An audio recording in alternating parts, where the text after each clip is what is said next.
Hello, my name is Janice B. Gordon, and this is Scale Your Sales Podcast. Welcome to Scale Your Sales Podcast, listed number 9 of 43 best podcasts for every sales professional. I am Janice B. Gordon, the customer growth expert, awarded RevTech strategist of 2024. In today's episode of Scale Your Sales Podcast, I spoke to Dan Pfister. Dan, we always have incredible conversations, and it's really interesting where this one went in the end. But Dan has his latest book that's coming out, I believe, next week. And we spoke about 3 years ago on the podcast, and he was very much talking about his process, the WinBack process. Now, then and now, very few people understand and know about and even believe it's possible to win back great customers. Dan has provided the research, the data as to why this is such an incredible strategy, and now the book laying out the framework. He founded WinBack Labs out of an experience that he had in having to win back customers. So you're going to love our conversation. My next guest was co-founder of the Business Source Corp, where he helped generate over 50,000 customers. While at the Business Source, he created a win-back process, and based on its success, he founded the WinBack Labs. He is host of the popular WinBack Marketing Podcast. So welcome to Scale Your Sales Podcast, Dan Pfister. Great to be here, Janice. Thanks for having me. Well, it's lovely to have you on the podcast again. I think maybe about 2 years ago. Was it about that 2-3 years? It's 2-3 years ago, yeah, something like that. It was a while ago. It was a while, and you have done so much in the time in terms of WinBack Labs, but also you've got a book coming out, and I think it's around next week, isn't it? It is. I've learned so much over the years from the people on my podcast, like you, and from my the WinBack study, all those 170 people. So what I've done is I'm just taking everything I've learned and trying to, put it into a book so that anybody can kind of get access to it all in a condensed format. What I loved is that, I've concentrated on customer-centric strategies and retention rather than net new logos. And with the retention strategy, that is also a win-back strategy. You want to keep your customers, but also you want to keep them coming back as well, because you've already done the hard work of the relationship building. Yes, something went wrong, but it's a real clear strategy.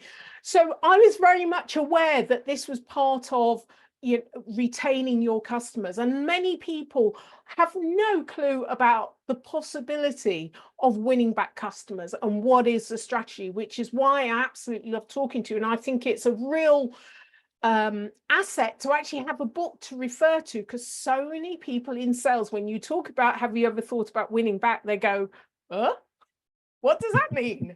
What do I do? So it's really great, this campaign and whole structure that you've provided. So tell me, there's certainly a need for the book, but tell me what's in the book, how you've structured it. So what I've done is I've made it into an allegory. Think about like Built to Sell or Who Moved My Cheese. And the idea is that so few people really know about WinBack that I thought if I told a story, it'd be a way where they could kind of like get engaged and learn at the same time. So I thought it was a better way of teaching a new principle. So that was the idea. So I want to make it an allegory. So the first half of the book, our hero has a problem, right? Her retention is her sales are declining. Attrition is going through the roof. Cost of acquiring a customer is going up, and she hears this podcast. She goes on her favorite podcast, and they talk about WinBack, right? So WinBack, and so we teach in the podcast. It's like, okay, WinBack revenue is this much. It costs so little, so it's got a very high ROI, and explaining why WinBack is so powerful, because like you said, you're leveraging all the relationships you've had. You've already paid the cost of acquisition, so it's all inexpensive. So we go through all that. We teach WinBack in the first half.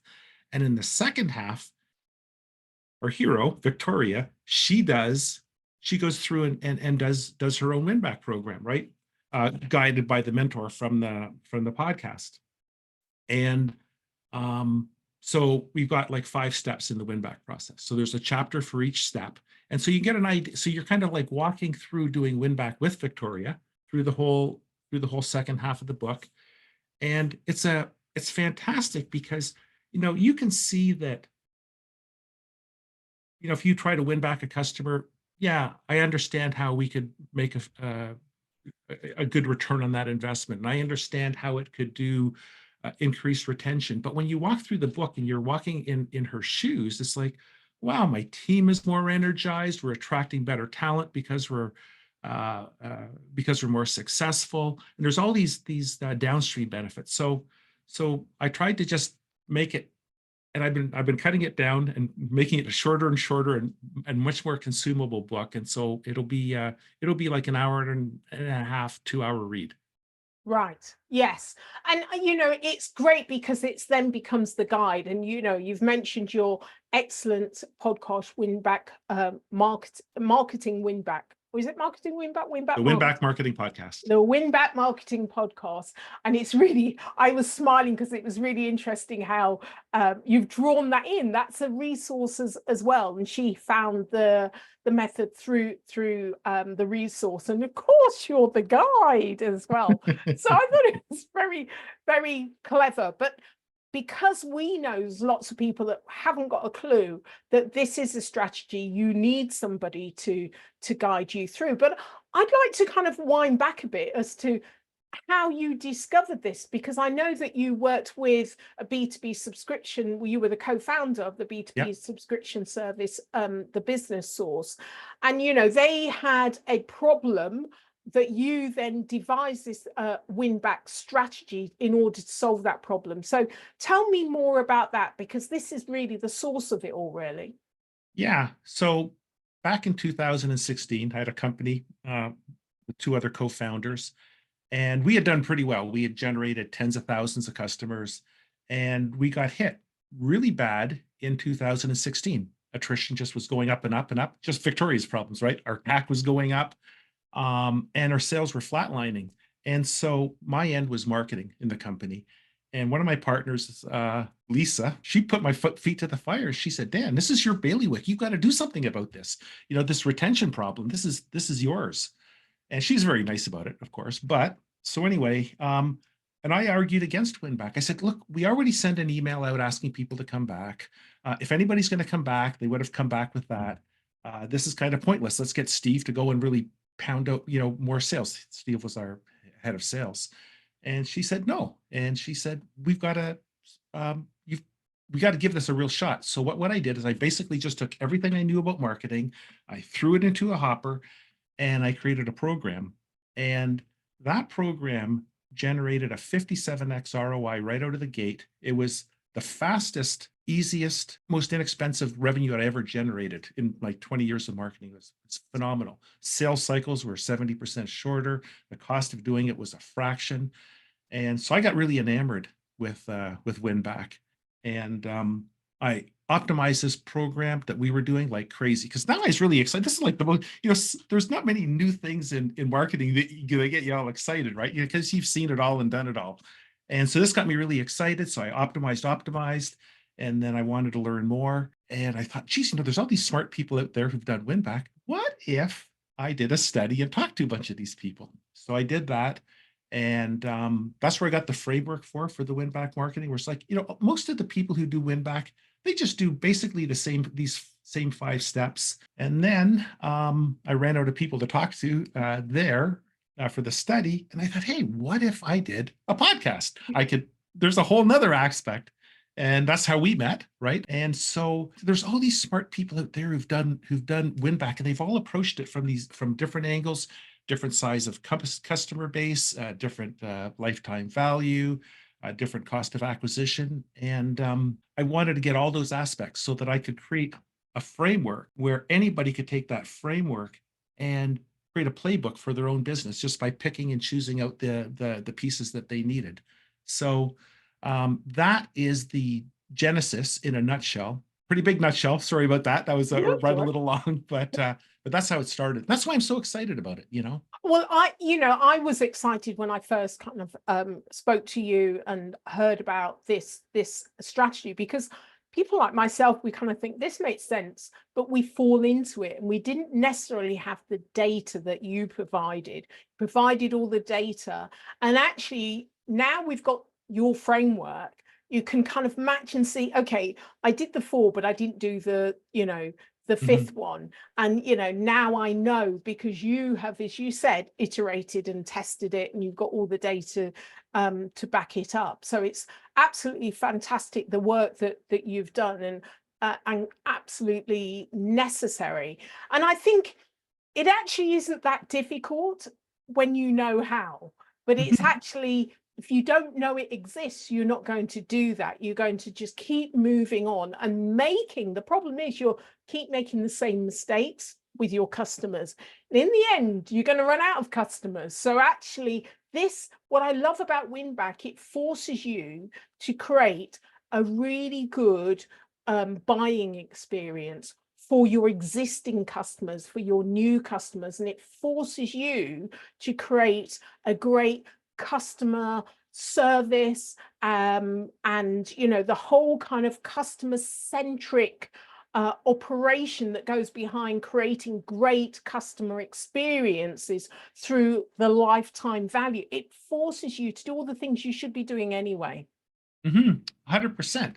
Because when you do the win back, one of the big parts of it is you reach out to your past customers to understand why they left and what it'll take to win them back. You're going to see it's going to shine a light on everywhere where you're falling short. And, you can't fix a problem that you're not aware of. And so it just makes you aware of these problems. And then you fix them. And then so when you fix them, you use them to win back your past customers, but then you also use them for your current customers. And so everyone who would have churned for those reasons will now stay on, and retention goes up. I mean, Yeah.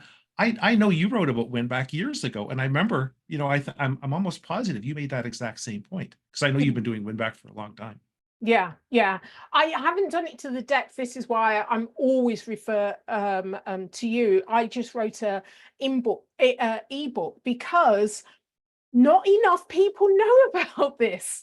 It's still so new, and it's absolutely important. I don't believe you can have a retention strategy without considering that, because the two things, for this reason, blend so well into one another. The people who wrote, there's only one other book out there that was devoted with research to only to WinBack. It was written by it's called Customer WinBack by Jill Griffin and Michael Lowenstein. And I actually, before I got into WinBack, when I got all excited about it, I actually contacted Jill and I said, listen, WinBack is your deal. I don't want to step on your toes, but I'm interested in doing a study. And she said, listen, nobody knows about this stuff. We wrote a book 20 years ago. Nobody else has written another book since. It's so important to get the word out. So she said, no, you have my blessing to, Yeah. So that's what I did. Yeah. And I used, a lot of your data because it's the most relevant and robust data, and kind of reference you. So, it's you that made me think, oh my gosh, we really need to get this. And it's great that you've got her authorization to actually go out and do what you do. So it's brilliant. So I want to bring this round to your experience in terms of sales competencies and directly impacting buyer and customer experience. Now we've always got WinBack in our mind because it's a great buyer and customer experience enhancement, isn't it? So what would you say in terms of providing sales competencies? What's important? Well, with sales competencies, I think, the ability to build trust, because sales is a trust game, and nobody buys without a level of trust. So I think, trust is huge. And that's just circling back to WinBack. It's so hard to get people's trust these days, but you've already made that sale. There's already an existing level of trust with your past customers. And that's one of the reasons why so many people come back. So trust is one thing. Another big thing is the ability to tell a story, so that people can relate so much better to stories and facts and figures. And so if you've got a way of, if you can relate, some of the big successes of your company through story, something that's very relatable. I think that's another big thing. I think those are two big things. I'm gapping on the third one, but but yeah, those are two big ones. Yeah, I think, trust is key, but there's a reason why they lost the customer. They broke trust, or they probably didn't value trust quite so much. So what do you say to companies? How do they have the courage to go back? What's the first thing that they need to do? I think the first thing they need to do is go back and ask where things went sideways. Ask, go out there and say, listen, this is on us. We did something. We'd like to understand what it is because we want to do better. And if you could give us a few minutes to share how things went, we'd appreciate it. So when people are given the chance to voice their opinion, to share their story, it validates what happened with them.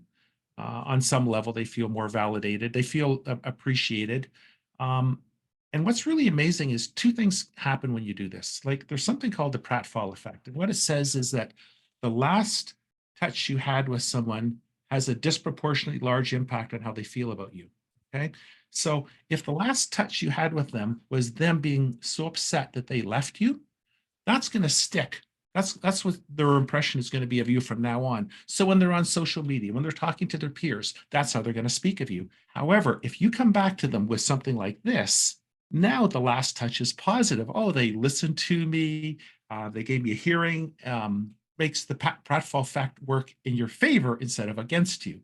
And then if you go and offer to fix the problem, there's now a whole new dynamic comes in called the Pratfall effect. And the Pratfall effect says that if somebody screwed up or made a mistake with you and you fix that mistake, you're going to become much more likable, because now you've cared enough to do something about the problem and you've actually done it.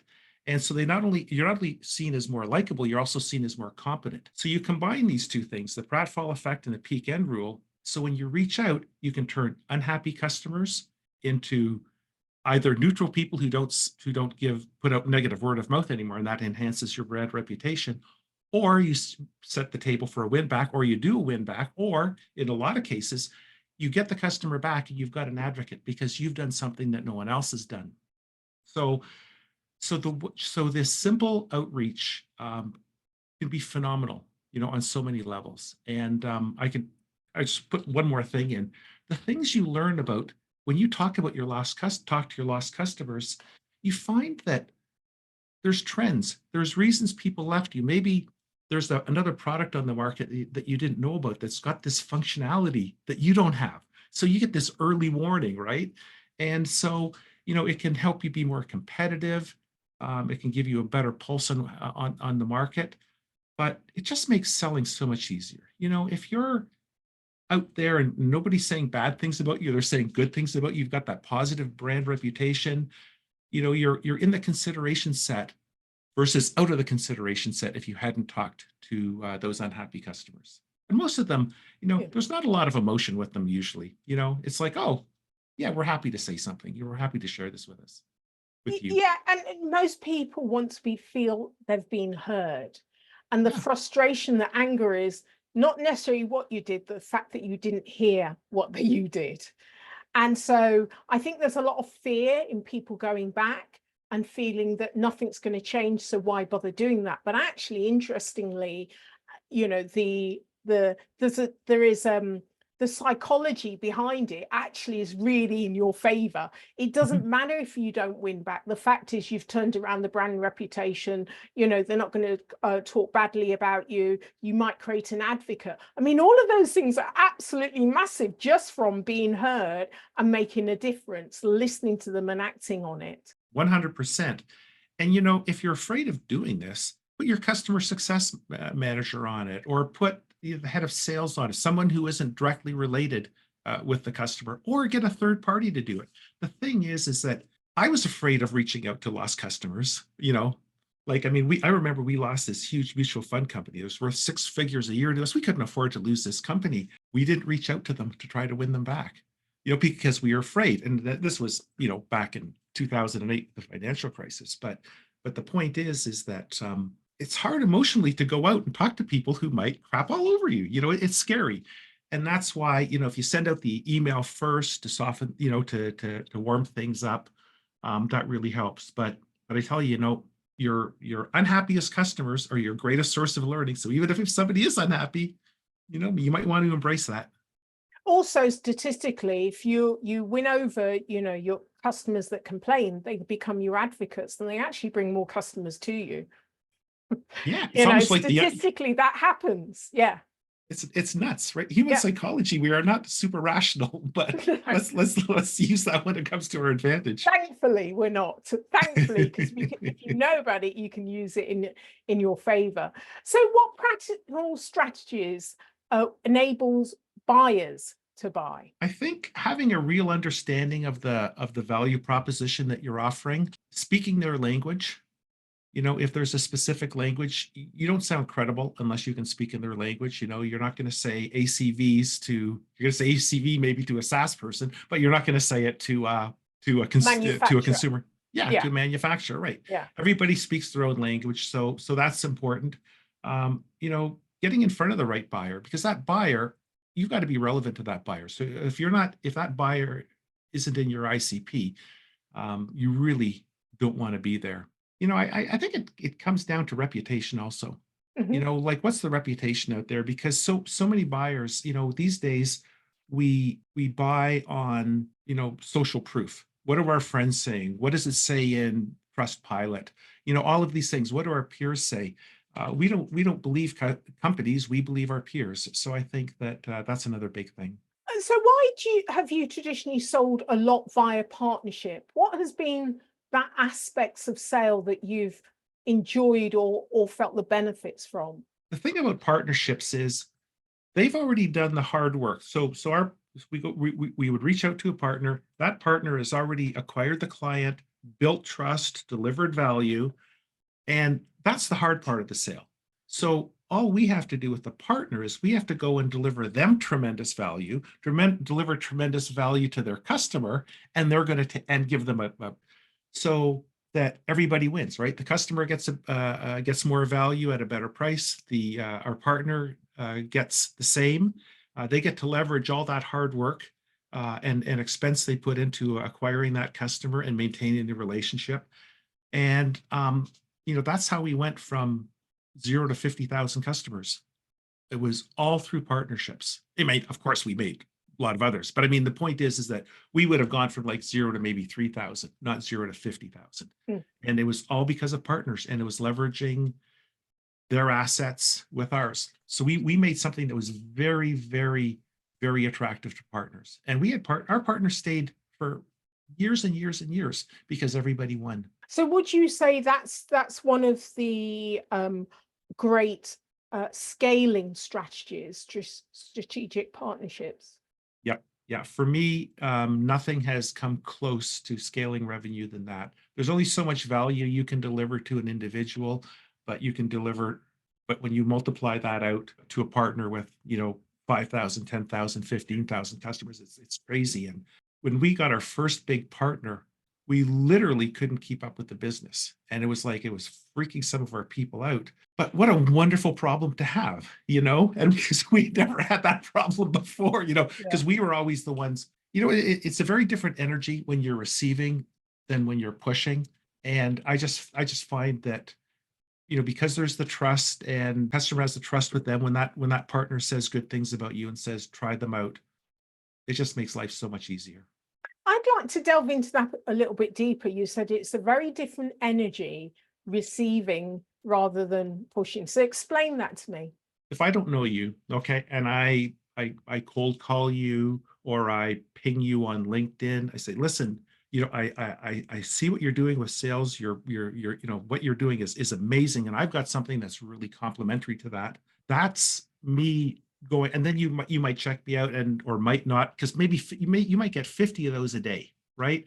So now you don't respond to me. So I get a little more like, this is my value. I have to do more and more pushing to get your attention. I've got to do more waving of the hands and look at me. I've got something really important for you. Think of how many touches it takes to get someone's attention. Like in some businesses, it's a dozen touch. Some it's 3-4 dozen touches.